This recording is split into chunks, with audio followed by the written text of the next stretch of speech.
The Galactic Council chamber fell silent as Princess Melissa of the Zephyrian Empire stood before the human diplomat, her crystalline exoskeleton shimmering under the artificial lights. Her species was renowned across 7 star systems for their otherworldly beauty. Translucent skin that refracted light into dancing rainbows, eyes like twin nebulae swirling with purple and gold, and graceful limbs that moved with an almost liquid fluidity. Liam Matthews, humanity's first ambassador to the Galactic Council, had been briefed extensively about Zephyrian customs. What his briefing hadn't prepared him for was this moment, standing alone with the princess in the diplomatic gardens, surrounded by bioluminescent flora from a dozen worlds, as she asked him the most unexpected question. "Am I too ugly for you, human?" The words hung in the air like a challenge. Melissa's voice carried the melodic harmonics typical of her people, but there was an edge to it, vulnerability masked by royal pride. Her entourage of courtiers watched from a respectful distance, their expressions unreadable. Liam couldn't help it. He burst into laughter. The sound echoed through the garden, genuine and unrestrained. Several Zephyrian guards reached for their plasma weapons, interpreting his reaction as mockery of their princess. But Melissa raised one delicate hand, staying their advance.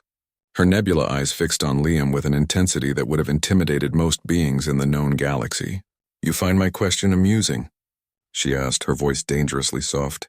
Liam wiped tears from his eyes, trying to compose himself. "I'm sorry, Your Highness. It's just—" He paused, realizing he needed to choose his words carefully. "Where I come from, that's possibly the most absurd question anyone has ever asked me." Melissa's exoskeleton darkened slightly, a sign of embarrassment among her people. "I have studied human courtship rituals.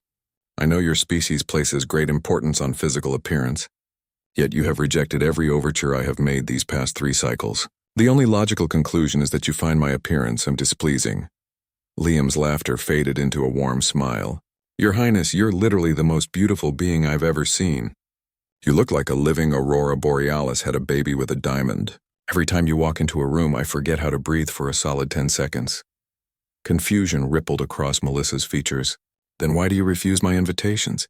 Why do you avoid being alone with me? The Zillion ambassador courts me openly. The Draconid prince sends me gifts daily. Even the methane breathers from Titan 7 have made their intentions clear. But you, human, you treat me with polite distance, as if I were merely another diplomatic acquaintance." Liam ran a hand through his hair, suddenly understanding the miscommunication that had been building for months. "Your Highness, Melissa, if I may, on Earth we have this concept called punching above your weight class. It means pursuing someone who is so far out of your league that it's almost comical to even try. I do not understand these fighting metaphors. You're a princess of an empire that spans 12 solar systems. You're royalty." Liam gestured at himself with a self-deprecating shrug. "I'm the son of a mechanic from Denver, Colorado. My dad fixed hover cars for a living. I got this job because I was the only human who could speak Galactic Standard without an accent, and because I didn't panic during the first contact scenario at the academy." Melissa tilted her head. A gesture her research had taught her indicated human curiosity, but humans conquered death itself. Your species eliminated disease, reversed aging, and colonized your entire solar system within a single generation after achieving faster-than-light travel. The Council admitted humanity because you accomplished in 50 years what takes most species millennia. "That wasn't me," Liam said quietly. "That was Dr. Chen, Dr. Okafor, Commander Kowalski, and about 10,000 other people smarter and braver than I'll ever be. I just talk good." "You talk good," Melissa repeated, her universal translator struggling with the deliberate grammatical error. "You deflect with humor. This is a human defense mechanism I have observed." She moved closer, her movements ethereal. "Do you know what I see when I look at humanity, Liam Matthews?" He shook his head, suddenly unable to find words. "I see a species that crawled out of caves throwing rocks at predators, and within 10,000 orbital cycles you touched the stars. I see beings who are physically weak. No exoskeleton, no natural weapons, no venom or claws. Yet you built machines that make you stronger than any warrior race. I see a people who should have destroyed themselves 100 times over with their own weapons, but instead chose cooperation at the brink of annihilation." Melissa's hand reached out, hovering near Liam's face but not quite touching. Her people rarely made physical contact with other species. Most remarkably, I see a species that feels emotions so intensely that you create art about sadness, compose music about longing, and write poetry about death. You are terrified and brave and foolish and brilliant, often within the same solar rotation. That's a very generous assessment, Liam managed. It is an accurate one. The Council admits species based on their technological achievements, but they invite species to diplomatic dinners based on how interesting they find them. Humanity has received more invitations in 6 months than the Rigelians received in a century. Melissa's nebula eyes seemed to swirl faster. And you, Liam Matthews, the son of a mechanic who just talks good, have been chosen to represent all of that potential, all of that chaos and creativity, to the oldest civilizations in the galaxy. When you put it that way, it sounds almost impressive. It is impressive. You are impressive, and that is why I asked my question.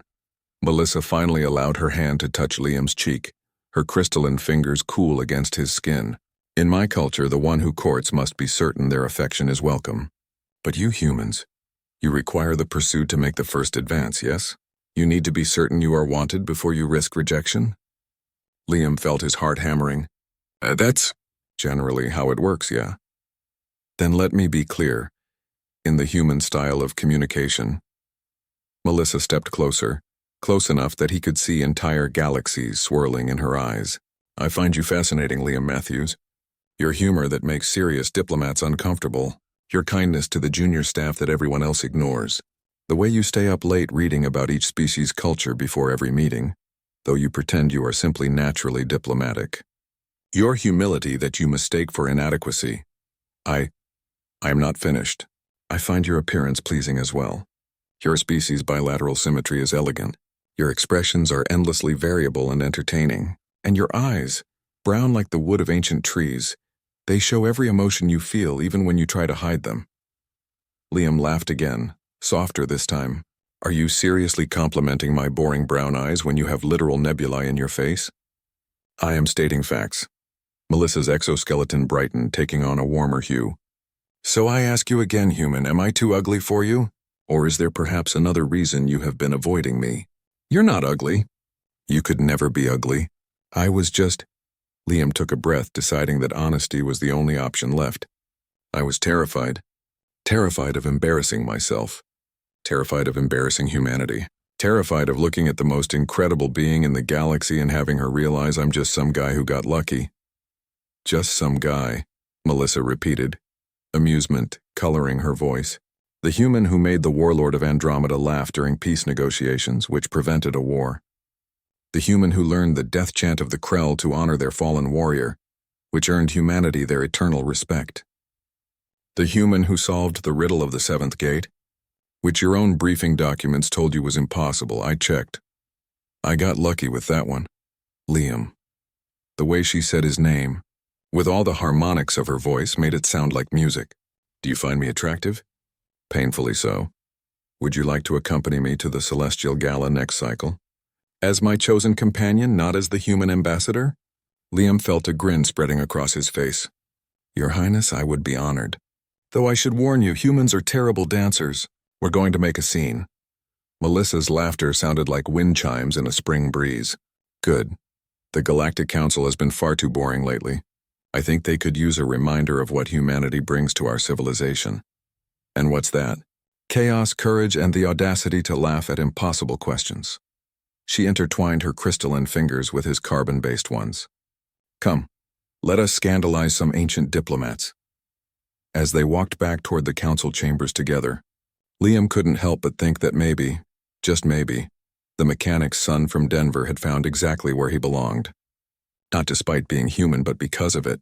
Behind them, the bioluminescent garden flowers bloomed brighter, as if celebrating the moment when two civilizations took their first real step toward understanding each other, not through treaties or technology, but through the simple universal language of connection, and a human's incredulous laughter at being called ugly by a princess who looked like starlight made flesh.